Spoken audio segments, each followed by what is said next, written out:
കേരള രാഷ്ട്രീയത്തിലെ ഏറ്റവും വലിയ മതേതര കോമഡികളിൽ ഒന്ന് തന്നെയാണ് മുസ്ലിം ലീഗ്.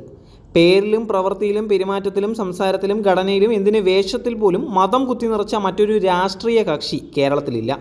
അവിഭക്ത ഭാരതത്തിൽ രൂപീകരിക്കപ്പെട്ട സർവേന്ത്യാ മുസ്ലിം ലീഗിൻ്റെ സ്വാതന്ത്ര്യാനന്തര രൂപമാണ് ഇന്ത്യൻ യൂണിയൻ മുസ്ലിം ലീഗ്.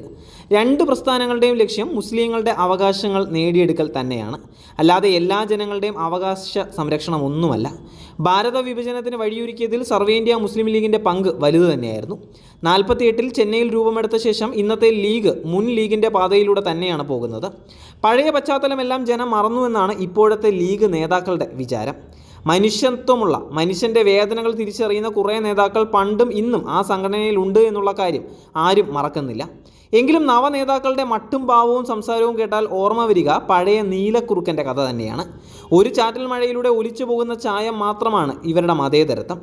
തീപ്പൊരി പ്രസംഗികനും ലീഗ് സംസ്ഥാന സെക്രട്ടറിയുമായ KM ഷാജിയെ പോലുള്ള ആദർശ ധീരന്മാരായ ലീഗ് നേതാക്കളുടെ മതേതര ഭാഷണങ്ങൾ കേട്ടാൽ ചിരിക്കാതെ എങ്ങനെയാണ് പറ്റുന്നത്? പകല് ലീഗും രാത്രി പോപ്പുലർ ഫ്രണ്ടുകാരുമാകുന്ന നേതാക്കളും അണികളും കണ്ണു തുറന്ന് തന്നെ ഇനി പാല് കുടിക്കുക. നിങ്ങളുടെ ഇരട്ടമുഖം വെളിച്ചത്ത് വന്ന് കഴിഞ്ഞിരിക്കുകയാണ്. സംവരണ സീറ്റിൽ മത്സരിപ്പിക്കാൻ മുസ്ലിങ്ങൾക്ക് സാധിക്കാത്തത് കൊണ്ടാണ് നിയമസഭയിലേക്കും തദ്ദേശ സ്ഥാപനങ്ങളിലേക്കും 2-3 പാവപ്പെട്ട പട്ടികജാതിക്കാരെ പച്ച വേഷം കെട്ടിച്ച് ജയിപ്പിച്ച് ലീഗ് മതേതര നാടകം ആടുന്നതെന്ന് മനസ്സിലാക്കാനുള്ള വകതിരിവൊക്കെ മലയാളികൾക്കുണ്ട്. അതിന് കൂടുതൽ ഡെക്കറേഷൻ്റെ ആവശ്യമൊന്നുമില്ല. പൊതുവേദികളിൽ പൂച്ചകളെ പോലെ ഇരുന്ന് മതേതരത്തിൻ്റെ മനോഹാരിത വിളമ്പി ഗിരിപ്രഭാഷണം നടത്തുന്ന ലീഗ് നേതാക്കൾ സ്വദേശത്തും വിദേശത്തുമുള്ള മുസ്ലിം വേദികളിൽ പുലികളായി വെറുപ്പിൻ്റെയും വിദ്വേഷത്തിൻ്റെയും വർഗീയ വിഷമാണ് വിതറുന്നത്. ചില മുസ്ലിം മതപ്രഭാഷകരുടെ കുപ്രസിദ്ധമായ വിദ്വേഷ പ്രസംഗങ്ങളും നേരത്തെ പറഞ്ഞ ലീഗ് നേതാക്കളുടെ പ്രഭാഷണങ്ങളുമായി വലിയ വ്യത്യാസമൊന്നുമില്ല.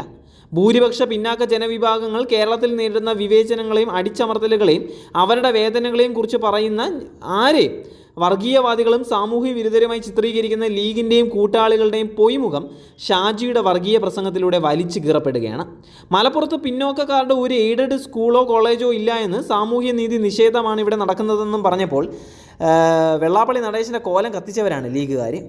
ഇനി കേരളത്തിൽ അധികാരം പിടിക്കേണ്ടത് 9.5 വർഷത്തെ മുസ്ലിങ്ങളുടെ നഷ്ടം തിരിച്ചെടുക്കാനാണ് എന്നും എയ്ഡഡ് അൺഎയ്ഡഡ് വിദ്യാലയങ്ങളിൽ പുതിയ ബാച്ചുകളും സീറ്റുകളും പിടിച്ചെടുക്കാനാണ് എന്ന് പറഞ്ഞ ഷാജി എത്ര മതസൗഹാർദ്ദത്തിൻ്റെ ഉത്തമ മാതൃക!